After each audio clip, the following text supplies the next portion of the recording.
I never believed in the supernatural, but last week changed everything. It started with a simple walk in the woods near my home, a place I had visited countless times. The trees were dense, their twisted branches forming eerie shapes against the dimming sky.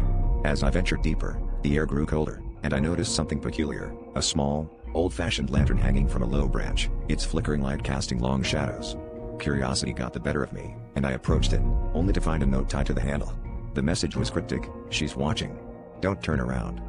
Ignoring the warning, I felt an inexplicable chill run down my spine. I pressed on, but the forest seemed to close in around me, the once familiar path now a labyrinth of darkness and whispers.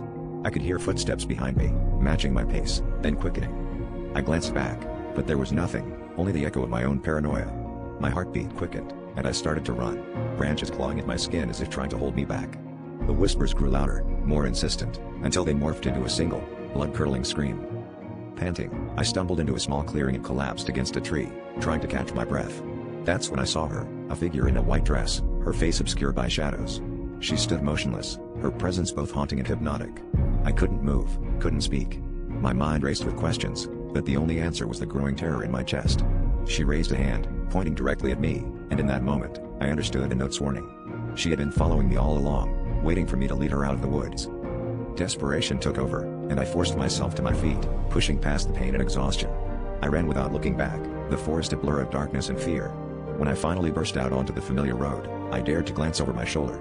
She was gone, but the memory of her lingered, a relentless shadow in my mind. I haven't gone back to those woods since, but every night, I see her in my dreams, standing at the edge of my bed. She's watching, waiting for me to lead her out once more.